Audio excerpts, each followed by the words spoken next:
오직 예수님, 오늘도 거룩하고 복된 주의 날을 맞이하여 주의 전에 나와 예배하고 또 영상을 통해서 예배하는 여러분들의 삶 속에 그리스도의 은혜와 평강이 차고 넘치시기를 주님의 이름으로 축복합니다. 오늘들은 요한계시록 19장 1절로 6절 말씀을 통하여서 재림할 때 하늘에서의 찬송이라는 제목으로 하나님께 주시는 은혜를 함께 나누고자 합니다. 예수님께서는 인간의 죄로 말미암아 영원히 죽을 수밖에 없는 것이 안타까워서 예수 그리스도를 이 땅에 육신의 몸으로 보내셔서 그를 믿는 자마다 멸망치 아니하고 영생을 얻게 해주시겠다고 약속했습니다. 그게 초림 예수입니다. 초림 예수님은 사랑의 주님으로 오셨습니다. 또 구원의 주님으로 오셨습니다. 누구든지 믿기만 하면 구원을 얻게 해주시겠다 했습니다. 그리고 공생의 기간 동안에 많은 사역을 하시다가 때가 되매 십자가에 못 박혀 피 흘려 돌아가시고 3일 만에 부활하셔서 40일 동안 이 땅에 계시다가 아버지가 계시는 하늘나라로 승천하셨습니다. 그러면서 너희들은 예루살렘을 떠나지 말고 내가 약속한 것을 지켜 기다려라. 성령을 기다리라고 하면서 내가 올라가는 이 모습 그대로 다시 오마 재림을 약속해 주셨습니다. 그래서 재림 때는 심판의 주님으로 오신다는 얘기입니다. 예수님 믿는 자들하고 믿지 아니하는 자들하고 구별해서 심판주로 오실 것이다. 그게 재림주 있습니다. 그러면 재림할 때 하늘에서 찬송은 어떤 찬송으로 모습으로 나타나는가? 우리가 어린 양의 혼인잔치라고 기록되어 있는데 우리가 장차 가야 될 천국의 모습이고 구원받은 하나님의 자녀들은 환경에 구애받지 아니하고 우리가 사는 이 시대에서도 하나님께 찬양하며 살아야 될 줄로 믿습니다. 그러면 무엇 때문에 찬양을 해야 되겠는가? 오늘 본문의 말씀에 보니까 이렇게 말씀하고 있습니다. 4절에 24장로, 이것은 구원받은 성도들의 대표입니다. 또 그뿐만 아니라 천사들이라고 표현하고 있습니다. 이것은 하늘의 천사들이, 그러니까 하늘의 천사들과 구원받은 성도들이 하나님을 찬양한다는 얘기입니다. 기독교에서 가장 절정적인 클라이막스입니다. 우리가 가야 될 곳은 장차 천국이기 때문입니다. 그래서 예수님을 믿고도 천국 못 가면 그것은 아주 얼마나 분통하겠습니까? 우리는 반드시 천국 가야 되는데 예수님이 재림할 때 이 세상 모든 것은 다 끝나버립니다. 잘 산 사람, 못 산 사람, 부자, 가난한 사람, 잘 배운 사람, 못 배운 사람 할 것 없이 아름다운 건물 모든 것이 다 끝나버립니다. 이게 예수님이 재림할 때 정말 때가 그렇다는 것입니다. 그렇기 때문에 우리는 이 세상에서 억만년 살 것이라고 착각 속에 살 것이 아니라 내가 가야 될 장차 천국을 그리면서 살아야 되는 것이다. 우리는 천국을 소망하면서 예수님 재림할 때 하늘의 찬송이 어떤 모습으로 찬송을 해야 되겠는가? 우리가 말씀을 통하여서 느끼고 구원받은 우리들도 그러한 하나님께 찬송하는 삶이 되시기를 주님의 이름으로 축복합니다. 첫 번째로 구원과 영광의 능력이 하나님께 있다. 그러니까 우리를 구원시키고 우리를 죄에서 해방시켜 주시는 그 주권은 하나님께 있기 때문에 우리는 찬양해야 된다. 우리 1절 한번 읽어봅니다. 시작. 이후에 내가 들으니 하늘에 허다한 무리의 큰 음성 같은 것이 있어 이르되 할렐루야 구원과 영광과 능력이 우리 하나님께 있도다. 우리를 죄에서 구원해 주시는 구원의 능력도 하나님께 있고 우리를 천국으로 인도하시는 분도 하나님께 있다는 얘기입니다. 그렇기 때문에 우리는 하나님께 영광과 존귀로 찬양을 해야 된다는 것입니다. 여기서 구원은 위기에서 구출해 주다 하는 것이 구원입니다. 우리는 죄로 인해서 멸망당할 수밖에 없는 그런 상황 속에 있는데 예수님이 십자가의 내 죄를 담당해서 대신 돌아가심으로 인해서 우리를 죄에서 건져주셨다. 구원해 주셨다. 그러면 다만 건져주는 것만 끝나는 것이 아니라 잃어버렸던 모든 것들이 회복된다는 얘기입니다.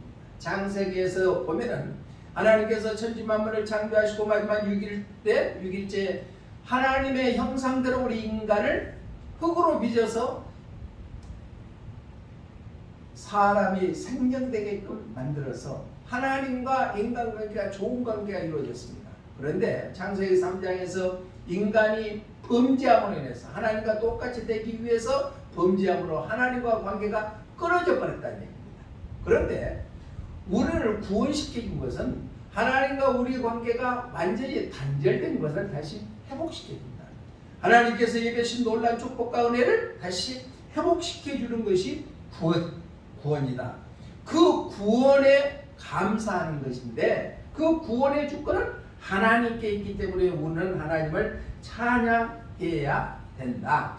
가장 먼저 우리는 나 같은 죄인을 구원해 주신 하나님의 은혜에 감사해서 하나님을 찬양하고 경배할 수 있는 믿음의 사람들이 다 되시기를 주님의 이름으로 부탁을 드립니다.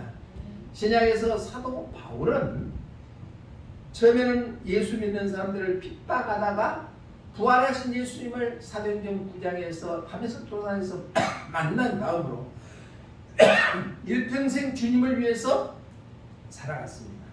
그런데 그가 마지막 하나님의 품으로 돌아가기 순교당하기 직전에 자기의 영의 아들 디모데에게 보내는 유언적인 서신서에서 이렇게 표현합니다. 나를 죄에서 구원해 주신 하나님을 찬양한다.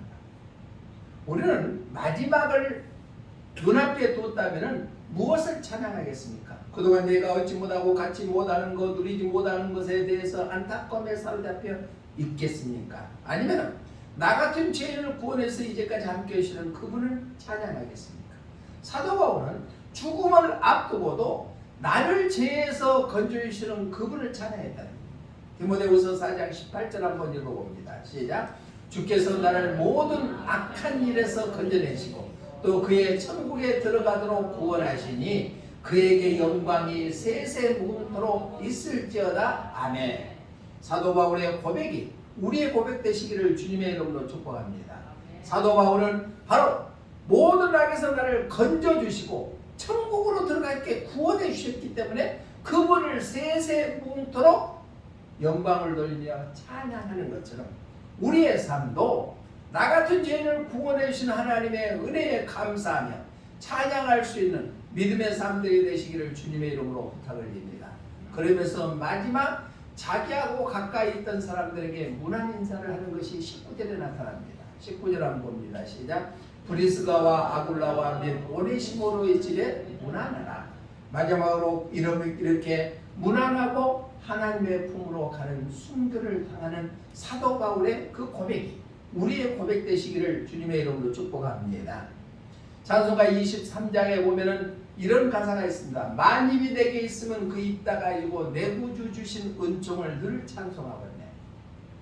우리가 많이 예배 시작할 때 찬양하지요. 찬송 23장. 만입이 내게 있으면은 그 입 다 가지고 내 구주 주신 은총을 늘 찬송하겠네. 이게 구원받는 자들의 날마다 주님을 찬양하고 높여드리는 귀한 삶인 줄로 믿습니다. 우리는 내게 만입이 있다 할지라도 그 만입을 다 가지고 주님의 은총에 찬송하는 그런 사람들이 되시기를 주님의 이름으로 부탁을 드립니다. 그것이 구원의 감격이요 기쁨이요 구원의 은혜인 줄로 믿습니다. 이 찬양 작사하는 사람이 작시자가 찰스 웨슬레인데 찰스 웨슬레는 7,000여 곡을 작시했습니다. 늘 찬송에도 부족하는 것이 구원의 은총이라고. 하늘과 땅 온 우주에 울려 퍼져야 하는 찬양의 첫째 내용은 바로 우리를 죄에서 구원해 주시는 구원과 그분의 영광과 능력이 하나님께 있다는 사실을 우리는 찬송해야 될 줄로 믿습니다. 그게 구원받은 하나님의 자녀들의 삶이라는 얘기죠. 구원받은 하나님의 자녀들은 구원의 은총에 감격이 없고 감사가 없다 하면은 우리는 구원받는 자가 아니라는 얘기입니다.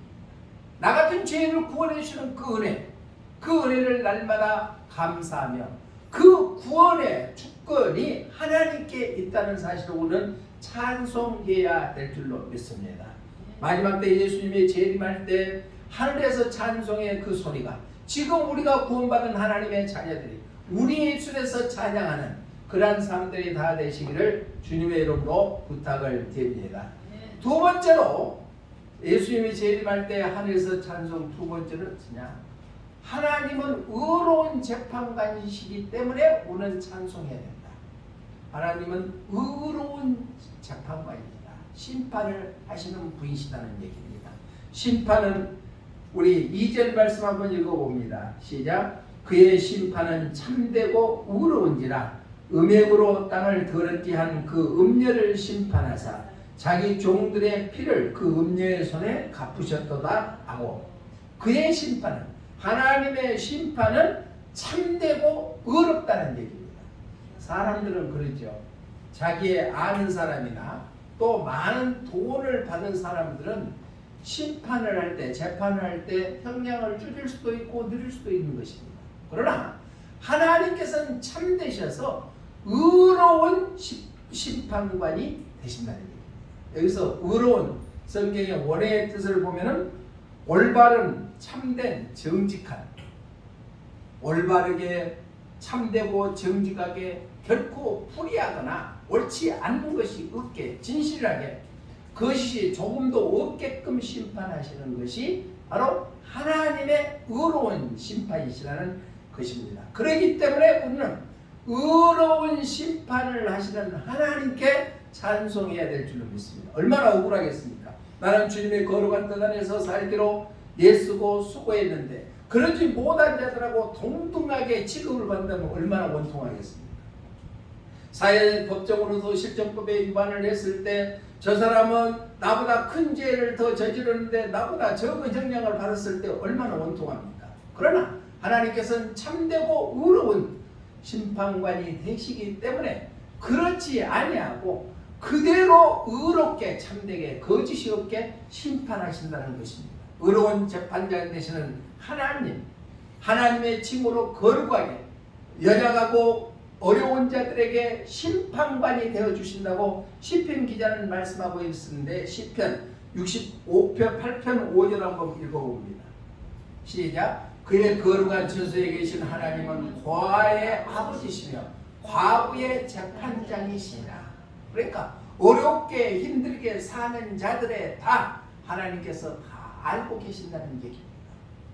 사람은 알아주지 못한다 할지라도 전능하신 하나님께서는 다 알아주셔서 과부의 재판장이 되어주신다는 것입니다. 또 시편 82편 1절에서는 이렇게 말씀하고 있습니다. 시작. 하나님은 신들의 모임 가운데 서시며 하나님은 그들 가운데서 재판하시리라.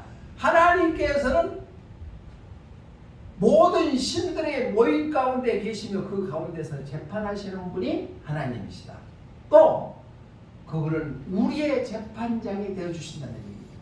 이사야서 33장 22절 말씀 한번 읽어봅니다. 시작. 대저 여호와는 우리 재판장이시요 여호와는 우리에게 율법을 세우시니요 여호와는 우리의 왕이시니 그가 우리를 구원하실 것이니라. 아멘. 여호와는 우리의 재판장이 되시고 또 우리에게 율법을 세워주셨고 우리의 왕이 되셔서 우리를 죄에서 구원해 주시는 분이시다.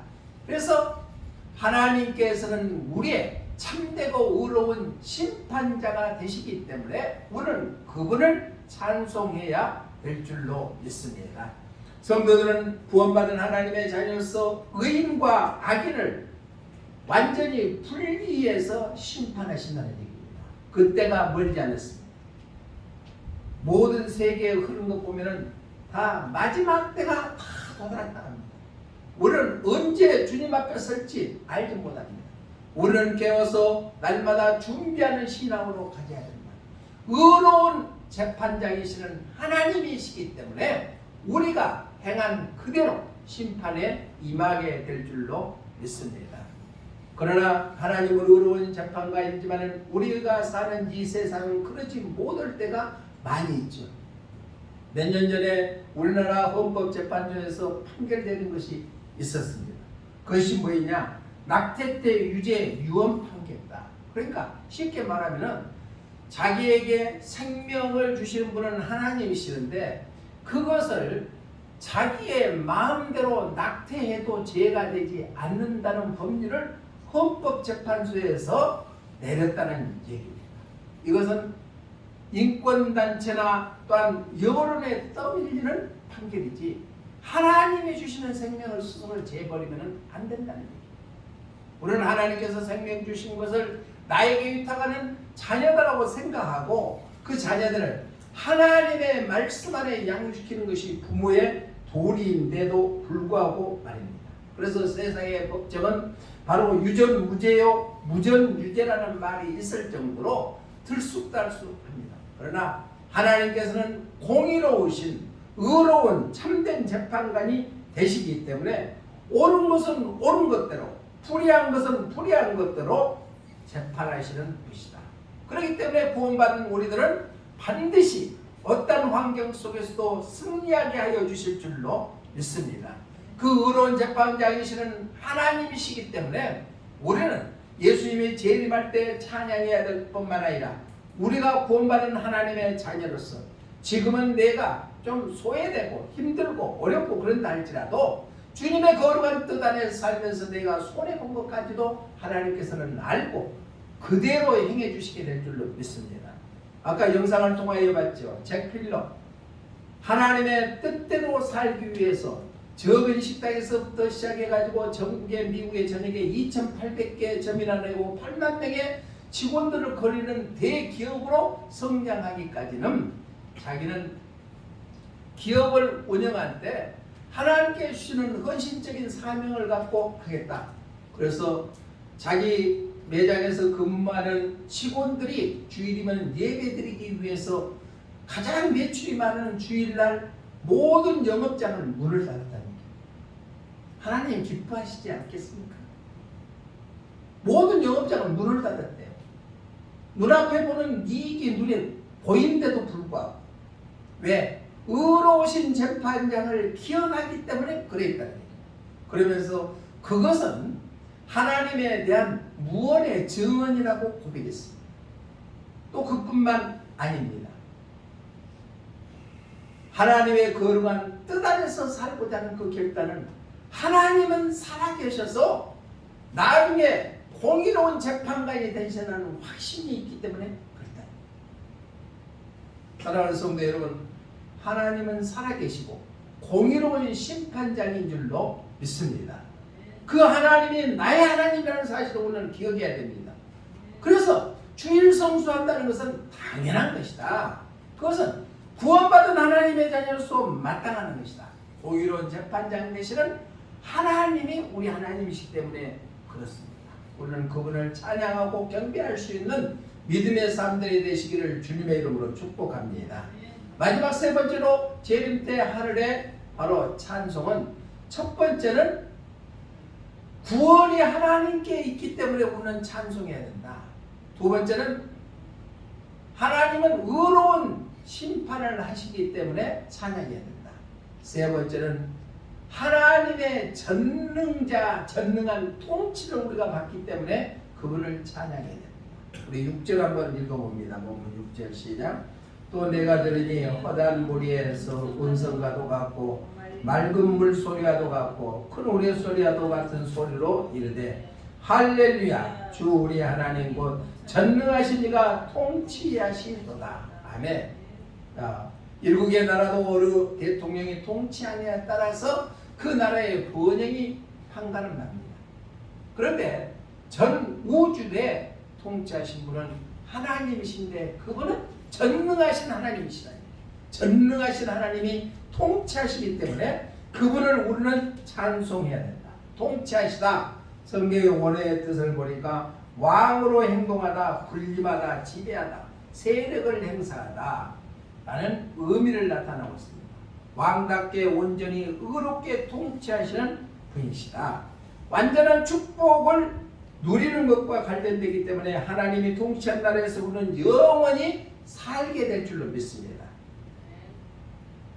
요즘 젊은이들 속에서 그런다네요. 윤석열 대통령 때문에 이 나라 못 살겠다고 나라를 떠나야 되겠다고 생각하는 사람들이 많이 있어요. 오늘 아침에 어느 포털사이트에 기사를 보니까 왜 그러는가? 자, 대통령은 정치하는 사람인데 군림만 하려고 그러지 정치는 상실되어 버리고 말았다. 그래서 국회에서 입법부에서 통과되었던 그 법들을 전부 다 양곡관리법이라든가 간호법 제정을 해가지고 했는데 대통령이 무조건 법률도 생각하지 아니하고 다 퇴천해버리고 말았다. 이것은 뭔가가 정치가 아니라 대통령은 군림도 통치도 하지만은 정치를 해야 돼. 정치는 대화를 통해서 하는 것이다 하는 기사를 봤습니다. 그러나 하나님은 전능하십니다. 모든 것을 다 할 수 있는 분이시기 때문에 그분이 우리를 통치하고 우리가 장착할 천국에서는 그분의 통치 아래서 영원히 살게 될 줄로 믿습니다. 예수님이 십자가에 못 박혀 돌아가시기 위해서 예루살렘에 입성할 때 많은 군중들이 호산나 하고 외쳤습니다. 호산나는 지금 구원해 주소서라는 의미를 나타내고 있죠. 이스라엘 많은 사람들은 다윗 왕처럼 다윗 왕도 범죄를 하고 그렇게 하나님 앞에 범죄도 했지만은 이스라엘의 최고의 강한 왕으로 봤기 때문에 성경에서는 다윗 왕처럼 할렐루야 호산나라고 찬양을 했다. 마가복음 1장 10절에 보니까 이렇게 말씀하고 있습니다. 시작. 찬송하려다 오는 우리 조상 다윗의 나라의 가장 높은 곳에서 호산나더라. 그러니까 인간의 실수도 있지만 다윗 왕은 최고의 왕으로 보면서 조상 다윗의 나라여 가장 높은 곳에서 호산나더라. 지금 나를 구원해 주소라고 했습니다. 우리 인간은 불완전합니다. 아무리 똑똑하고 잘났다 할지라도 완전할 수가 없습니다. 그러나 하나님께서는 전능하신 하나님이신 줄로 믿습니다. 그 전능하신 하나님께서 통치하는 나라가 천국이라니. 지금도 통치하시면 천국에 통치하신다. 우리가 장착할 천국에 대해서 요한계시록 20장 4절의 말씀에 보니까는 그곳에서 1000년 동안 왕노를 한다고 말씀하고 있습니다. 우리 함께 읽어봅니다. 시작. 또 내가 보좌들을 보니 거기에 앉은 자들이 있어 심판하는 권세를 받았더라. 또 내가 보니 예수님을 증언함과 하나님의 말씀 때문에 목배임을 당한 자들의 영혼들과 또 짐승과 그의 우상에게 경배하지 아니하고 그들의 이마와 손에 그의 표를 받지 아니한 자들이 살아서 그리스도와 더불어 1000년 동안 왕노를 하니. 아멘. 여기서 천년이라는 것은 무한대를 의미합니다. 딱 1000년만 의미하는 것이 아니라 무한대로 예수님과 함께 왕노한다. 어떤 자가 예수님 때문에 핍박받고 하나님의 말씀 때문에 목배임을 당하고 우상 숭배하지 아니하고 이마와 손에 표를 받지 아니하는 자들은 살아서 예수님과 더불어서 1000년 동안 왕노를 한 것이 우리가 장차 가야 될 천국인 줄로 믿습니다. 그 천국을 날마다 소망하며 살아가시기를 주님의 이름으로 부탁을 드립니다. 우리 인생이 살아갈 때 왜 힘든 일이 없겠습니까? 내 마음대로 되는 일보다도 되지 않는 일들이 너무나 많습니다. 이 정도 되면은 어느 정도 되겠지 하면은 또 무너져 버릴 때도 많이 있습니다. 그렇지만 이 세상은 제한적인 삶을 살아가지만 우리가 가야 할 천국은 영원한 천국이기 때문에 잠시 잠깐의 고통과 불안과 염려와 근심을 다 내려놓고 우리가 가야 될 장착할 천국을 소망하며 날마다 승리하는 믿음의 삶들이 다 되시기를 주님의 이름으로 축복합니다. 이 세상에 힘들지 않고 살아가는 사람들은 아무도 없습니다. 다 힘듭니다. 그렇지만은 똑같은 환경 속에서 어떤 생각을 갖고 어떻게 살아가느냐에 따라서 승리자가 되고 패배자가 될 수가 있다는 얘기입니다. 우리나라에서 가장 가기 힘든 대학이 서울대학교죠. 서울대학교 나왔다 해서 다 잘 된 건 아닙니다.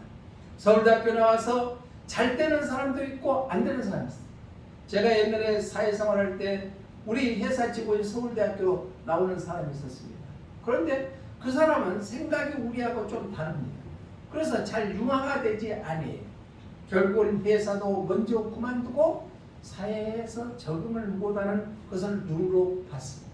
우리가 똑같이 살아가는 환경 속에서도 구원받은 하나님의 자녀들은 내 구원의 은혜에 감사하고 또 구원의 하나님을 찬송할 뿐만 아니라 공의로우신 재판장 되시는 그분을 찬양하고 또한 우리가 1000년 동안 하나님과 함께 할 수 있는 그곳에 전능자가 통치한다는 믿음을 갖고 우리가 살아간다면 우리의 삶은 예수님 때문에 감사가 넘치고 행복하고 기쁨이 되어가는 귀한 삶이 되게 될 줄로 믿습니다. 다윗 왕은 자기가 왕임에도 불구하고 자기는 왕이 아니라고 고백했습니다. 자신은 하나님의 백성이요 또한 신복이라고 했습니다. 하나님만이 왕이라고 고백을 했습니다. 예수님 당시 이스라엘 이 다윗의 나라라고 칭할 정도로 했지만은 그는 바로 하나님 나라에서 문지기 하는 것이 더 낫다고 했습니다. 시편 83편 1절로 2절 한번 읽어봅니다. 2절로 3절 시작. 내 영혼이 여호와의 궁정을 사모하여 새하가여 내 마음과 육체가 살아계시는 하나님께 부르짖나이다. 나의 왕 나의 하나님 만군의 여호와여 주의 제단에서 참새도 제집을 얻고 제비도 새끼 둘 보금자를 얻었나이다. 아멘. 다윗도 이스라엘의 왕이었지만 하나님 앞에 나의 왕 나의 하나님 만군의 여호와라고 고백하는 것처럼 우리는 세계를 통치하시고 전능자이시는 그 하나님이 통치하는 천국을 바라보고 살아갈 수 있는 우리 모두가 되시기를 주님의 이름으로 부탁을 드립니다. 그러면서 악인의 궁정에서 첫날보다 천국에서 한 달이 더 낫다고 했습니다. 우리 84편 10절 한번 읽어봅니다. 시작. 주의 궁전에서 한 날이 다른 곳에서 첫날보다 나은즉 악인의 장막에 사는 것보다 내 하나님의 성전 문지기로 있는 것이 좋사오니. 아멘. 다윗의 이러한 고백이 우리의 고백 되시기를 주님의 이름으로 부탁을 드립니다. 말씀을 정리합니다. 우리가 장차갈 천국에서 예수님의 재림할 때는 나를 죄에서 구원하시는 하나님을 찬양하고 또 그 구원은 하나님께 있다는 얘기입니다. 또 두 번째는 하나님은 의로운 재판장 되시기 때문에 찬송해야 되고 하나님의 전능한 통치를 하시기 때문에 우리는 찬송해야 될 줄로 믿습니다. 기도하겠습니다. 고마우신 하나님 감사합니다. 예수님이 오심하고 약속하시는 재림 때 하늘에서 찬송한 천사들과 구원받은 백성들이 하나님을 찬송합니다. 하나님을 찬송할 때 구원은 하나님께 있기 때문에 찬송하고 하나님은 참되고 의로운 재판장이시기 때문에 찬송하고 또 전능한 분이 통치하는 하늘나라이기 때문에 우리가 찬송한다고 말씀을 들었습니다. 일상 살면서도 구원받은 우리들이 어떤 환경 속에서도 주님만을 찬송할 수 있는 믿음의 소유자들이 다 되게 하여 주시옵소서. 환경을 바라보지 아니하고 천국을 바라볼 수 있는 영적인 눈이 열려지게 하여 주시옵소서. 예수 그리스도 이름으로 기도드리옵나이다. 아멘.